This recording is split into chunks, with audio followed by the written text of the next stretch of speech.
Hello ಎಲ್ರಿಗೂ ನಮಸ್ಕಾರ. Good morning. ನಾನಿವತ್ತು ನಮ್ಮ ಆಂಟಿಯವ್ರ ಊರಿಗೆ ಹೊಂಟನ್ರಿ. ಹಂಗೆ ನಮ್ಮ ಮನೆಯವರು ಮೊನ್ನೆ ಹಣ್ಣಾಗಿದ್ವಲ್ಲ, ಹಣ್ಣು ಮಾಡಕ್ಕೆ ಇಟ್ಟಿದ್ರಲ್ಲ ಮಾವಿನ ಹಣ್ಣು, ಅವು ಹಣ್ಣಾಗಿದ್ವು ಅಂತ ಹೇಳಿ ಹೊರಗೆ ತೆಗ್ದಿದ್ರು. ಸಖತ್ ಕಾಣಕತ್ತಿದ್ದು, ಅದಕ್ಕೆ ವಿಡಿಯೋ ಮಾಡ್ಕೊಂಡನಿ. ಬರ್ರಿ ಯಾರ್ಯಾರೆಲ್ಲ ಮಾವಿನ ಹಣ್ಣು ಫೇವ್ರೇಟ್ ಅದಿರಿ ಅವರು. ಹಂಗೆ ನಾನು ಬೇಗ ಬೇಗ ಅದನ್ನೆಲ್ಲ ಕೆಲಸ ಮುಗಿಸ್ಕೊಂಡು ಮನೆಯೊಳಗೆ ಪೂಜೆ ಮುಗಿಸ್ಕೊಂಡು ರೆಡಿಯಾಗಿ ಊರಿಗೆ ಹೊಂಟೇನಿ ನೋಡ್ರಿ. ಇದು ಮಾಸೂರ್ ಹತ್ರ ಮೇದೂರು ಅಂತ ಹೇಳಿ ನಮ್ಮ ಮನೆಯವರ ದೊಡ್ಡ ಅಕ್ಕರ ಊರು. ಅಲ್ಲಿ ಬಸವಣ್ಣನ ದೇವಸ್ಥಾನಕ್ಕೆ ಕಳಸ ಇಡ್ತಾರಂತ. ಹಾಗಾಗಿ ಅವ್ರ ಊರಾಗ ಈಗಾಗಲೇ 7-8 ದಿನ ಆಗೈತಿ ಜಾತ್ರೆ ಸ್ಟಾರ್ಟ್ ಆಗಿ. ಬಟ್ ನಾವು ಇವತ್ತು ಮೇನ್ ಜಾಸ್ತಿ ದೊಡ್ಡದಿರ್ತದೆ ಅಂತ ಹೇಳಿ ಇವತ್ತು ಹೊಂಟೇವಿ. ನಮ್ಮ ಮನೆಯವರ ಸಣ್ಣಕ್ಕರು ಬರಾತಿದ್ರು, ಅವರು ಅಲ್ಲಿಂದ ಬರಾತಿದ್ರು ಮುತ್ಕಿಯಿಂದ.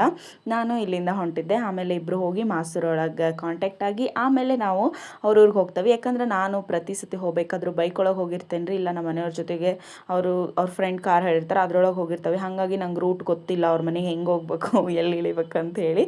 ಆದರೆ ಆಂಟಿಯರು ಭಾಳ ಸತೆ ಹೋಗೋದು ಬರೋದು ಮಾಡ್ಯಾರಲ್ಲ, ಅವ್ರಿಗೆ ಗೊತ್ತಿರ್ತದೆ ಅಂತ ಹೇಳಿ ಅವ್ರ ಜೊತೆಗೆ ನಾನು ಹೊಂಟನಿ.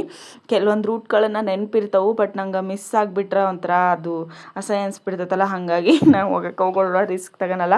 ಆಂಟಿ ಅದರಲ್ರಿ, ಅವ್ರು ಅಲ್ಲಿಂದನೇ ಕೈ ಮಾಡಿದ್ರು. ಅಂದರು ಬಸ್ ಅಂಕಲ್ ಬಂದು ತಪ್ಪಿಸಿದ್ರು. ಅವ್ರ ಪಾಪ ಓಡ್ ಬಂದು ಹತ್ಕೊಂಡ್ರು. ನನ್ನ ಪಕ್ಕನ ಸೀಟ್ ಖಾಲಿ ಇತ್ತು, ಅಲ್ಲೇ ಬಂದು ಕೂತ್ಕೊಂಡ್ರು ಆಂಟಿಯರು. ನಾನು ಕಿವಿಯೊಳಗೆ ಇಯರ್ಫೋನ್ ಹಾಕ್ಕೊಂಡು ಹಾಡು ಹಾಕ್ಕೊಂಡು ಹೊಂಟಿದ್ದೆ ನೋಡಿರಿ. ನನಗೆ ದೂರ ಜರ್ನಿ ಒಳಗೆ ಈ ಥರ ಕಿವಿಗೆ ಇಯರ್ಫೋನ್ ಹಾಕ್ಕೊಂಡು ಹಾಡು ಹಾಕ್ಕೊಂಡು ಹೋಗೋದಂದ್ರೆ ಸಿಕ್ಕಾಪಟ್ಟೆ ಇಷ್ಟ. ಯಾವ ಡಿಸ್ಟರ್ಬೆನ್ಸು ಇರಲ್ಲ, ಎಷ್ಟು ಖುಷಿ ಅನಿಸ್ತತಿ. ಹಂಗೆ ನನಗೆ ಸ್ವಲ್ಪ ವಾಮಿಟ್ ಕೇಸ್ರಿ. ಹಾಗಾಗಿ ಈ ಥರ ಹಾಕ್ಕೊಂಡು ಸ್ವಲ್ಪ ಕೂತ್ಕೊಂಡೆ ಅಂದ್ರೆ ಅದ್ರ ಕಡೆ ಲಕ್ಷ ಹೋಗತ್ತಲ್ಲ, ಹಂಗಾಗಿ ವಾಮಿಟ್ ಜಾಸ್ತಿ ಆಗಂಗಿಲ್ಲ. ಆಮೇಲೆ ಅಲ್ಲಿಂದ ಮನೆಗೆ ಹೋಗಿ ಮಂಡಕ್ಕಿ ತಿಂದು ಟೀ ಎಲ್ಲ ಕುಡ್ಕೊಂಡು, ಅಲ್ಲ ಸಾರಿ ಶರ್ಬತ್ ಮಾಡಿದ್ರು. ಈ ಬಿಸ್ಲಾಗ ಯಾರು ಟೀ ಕುಡಿತಾರೆ ಹೇಳ್ರಿ. ಶರ್ಬತ್ ಕುಡ್ಕೊಂಡು ನಾನು ನಮ್ಮ ತಂಗಿಯರು ನಮ್ಮ ಅಂಟಿಯರು ಬಂದಿದ್ವಿ. ಅವ್ರ ಮನೆಯಾಗ ಇರೋರೆಲ್ಲ ಆಮೇಲೆ ಸಾಯಂಕಾಲ ಹೋಗ್ತೇವೆ ಗುಡಿಗೆ ಅಂತಂದ್ರೆ. ಬಟ್ ನಾವು ಊರಿಗೆ ವಾಪಸ್ ಬರಬೇಕಿತ್ತಲ್ಲ, ಹಾಗಾಗಿ ಬೇಗ ಬೇಗ ನಾವು ಗುಡಿಗೆ ಬಂದಿದ್ದೆ ನೋಡ್ರಿ. ಮುಂದೆ ಕಾಣಿಸ್ತಿದಾರಲ್ಲ ಅಂಟಿಯರು ತಂಗಿಯರು, ಅವ್ರು ಮುಂದೆ ಹೋಗ್ತಿದ್ರು, ನಾನು ಹಿಂದೆ ವಿಡಿಯೋ ಮಾಡ್ಕೊಂಡು ಹೊಂಟಿದ್ದೆ. ದೇವಸ್ಥಾನ ಅಂತೂ ನಿಜ ಹೇಳ್ತಾನೆ ರೀ, ಭಾಳ ಚಂದ ಕಟ್ಸಾರ. ಇವಾಗಿನ ಕಾಲದಾಗ ಈ ಥರ ದೇವಸ್ಥಾನ ಕಟ್ಸಿರೋದು ನೋಡಿ ನಂಗೆ ಫುಲ್ ಖುಷಿ ಆಯ್ತು. ಭಾಳ ಚಂದ ಕಾಣ್ಸಕತ್ತಿತ್ತು ಗುಡಿ ನೋಡಾಕಂತ್ರು. ಹಂಗೆ ಜನನೂ ಸಿಕ್ಕಾಪಟ್ಟೆ ಜನ ಇದ್ದಿರ್ರಿ. ಇಲ್ಲಿ ಒಂದೇ ಥರ ಸೀರೆ ಉಟ್ಕೊಂಡು ಎಲ್ಲರೂ ಕುಂಭ ಹೊತ್ತಿದ್ರು. ಆ ನೀರನ್ನ ಕಳ್ಸಕ್ಕೆ ಹಾಕ್ತಾರಂತ, ನನಗೆ ಗೊತ್ತಿರಲಿಲ್ಲ. ನೋಡಿ ನನಗೆ ಖುಷಿ ಅನ್ನಿಸ್ತಾ. ಹಂಗೆ ಒಂದು 7-8 ಊರಿನ 10 ಊರಿನ ದೇವ್ರು ಬಂದಿದ್ವಂತ್ರಿ.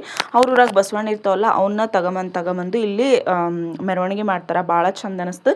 ಅಲ್ಲಿ ಹೆಣ್ಮಕ್ಳು ಹೋಗಂಗಿಲ್ರಿ, ಅದಕ್ಕೋಸ್ಕರ ಆ ಹುಡುಗರು ಕೈಯಾಗ ಕೊಟ್ಟಿದ್ದೆ ವಿಡಿಯೋ ಮಾಡಕ್ಕೆ. ಆ ಹುಡುಗ ಸೊಟ್ಟಾಪಟ್ಟ ವಿಡಿಯೋ ಮಾಡೈತಿ, ಅಡ್ಜಸ್ಟ್ ಮಾಡ್ಕೇರಿ ಸ್ವಲ್ಪ. ನೋಡ್ರಿ ಇದು ಹೆಸರೆಲ್ಲ ತೋರಿಸಿ ವಿಡಿಯೋ ಮಾಡಿಕೊಟ್ಟ ಅವನು ಕೊಡಕ್ಕ ನಾನು ಮಾಡ್ಕೊಡ್ತೇನೆ, ನೀನು ಯಾಕೆ ತಲೆ ಕೆಡ್ಸ್ಕೊಂತ ಅಂತ ಹೇಳಿ ವಿಡಿಯೋ ಮಾಡಿಕೊಟ್ಟ. ಬಸವಣ್ಣ ಎಷ್ಟು ಚಂದ ಐತಲ್ಲ ನೋಡಿ, ಕೊಡ್ದಾಗಿರೋ ನೀರನ್ನ ಆ ಥರ ಕಳ್ಸಕ್ಕೆ ಹಾಕಕತ್ತಿದ್ರಿ. ಭಾಳ ಚಂದ ಇತ್ತು ದೇವಸ್ಥಾನ ಅಂತೂ, ನಂಗೆ ಸಿಕ್ಕಾಪಟ್ಟೆ ಇಷ್ಟ ಆಯಿತು. ಆಮೇಲೆ ಹಂಗೆ ಸರಸ್ವತಿ ದೇವಸ್ಥಾನನೂ ಕಟ್ಟಿದ್ರಿ. ನಂಗೆ ಸರಸ್ವತಿ ದೇವಸ್ಥಾನ ಅಂದ್ರೆ ಭಾಳ ಇಷ್ಟ. ಯಾಕಂದ್ರೆ ರೇರು ಸರಸ್ವತಿ ದೇವಸ್ಥಾನಗಳು ಇರೋದು. ಹಾಗಾಗಿ ನಮ್ಮ ತಮ್ಮ ಒಂದು 8-10 ದಿವಸ ಇಲ್ಲೇ ಕೆಲಸ ಮಾಡ್ಯಾನಂದ್ರೆ, ಹಾಗಾಗಿ ನಾನು ಕರ್ಕೊಂಡು ಹೋಗ್ಕೊಂಡು ಬರ್ರಿ ಅಂತ ಕರ್ಕೊಂಡು ಹೋಗ್ತಿದ್ದ. ಅಲ್ಲಿಂದ ಬಂದ ಮೇಲೆ ನಾನು ಸಾಯಂಕಾಲ ಹಂಗೆ ಮೇಲೆ ಬಂದರಿ. ಫುಲ್ ಶಕ್ತಿ ಆಗತ್ತಿತ್ತು, ಸುಸ್ತಾಗತ್ತಿತ್ತು. ಅದಕ್ಕೆ ಸ್ವಲ್ಪ ರೆಸ್ಟ್ ಮಾಡೋಣ ಅಂತ ಹೇಳಿ ನಾನು ನಮ್ಮ ಮನೆಯವರು ಮೇಲೆ ಬಂದು ಕೂತ್ಕೊಂಡಿದ್ವಿ. ಹಂಗೆ ಮಾವಿನ ಹಣ್ಣು ಇದ್ವಲ್ಲ, ಹಣ್ಣಾಗಿದ್ವು, ಅವನ್ನ ತಗೊಂಬಂದು ಮಾವಿನ ಹಣ್ಣು ಹೆಚ್ಕೊಂಡು ತಿಂದ್ವಿ ನೋಡ್ರಿ. ಸಖತ್ ಖುಷಿ ಆಗಕತ್ತೈತಿ. ಈ ಥರ ಕುತ್ಕೊಂಡು ತಿನ್ನೋದು ಸೂಪರ್ ಇರ್ತೈತಿ. ಇವತ್ತಿನ ವಿಡಿಯೋ ಇಷ್ಟ ಶಾರ್ಟ್, ಜಾಸ್ತಿ ಕ್ಲಿಪ್ಸ್ ಆಗಿಲ್ಲ. ಹಾಗಾಗಿ ನೆಕ್ಸ್ಟ್ ವಿಡಿಯೋದಾಗ ಜಾಸ್ತಿ ಲೆಂತ್ ಇರೋಂಥ ವಿಡಿಯೋ ತಗೊಂಡು ನಾನು ನಿಮ್ಮ ಮುಂದೆ ಬರ್ತೀನಿ. ಅಲ್ಲಿವರೆಗೂ ಎಲ್ಲರೂ ನನ್ನ ವಿಡಿಯೋ ನೋಡ್ತಾ ಇರ್ರಿ, ನಿಮ್ಮ ಫ್ರೆಂಡ್ಸ್ ಆ್ಯಂಡ್ ಫ್ಯಾಮಿಲಿಗೆಲ್ಲ ಶೇರ್ ಮಾಡ್ತಾ ಇರ್ರಿ, ಮತ್ತು ಲೈಕ್ ಕೂಡ ಮಾಡಿರಿ.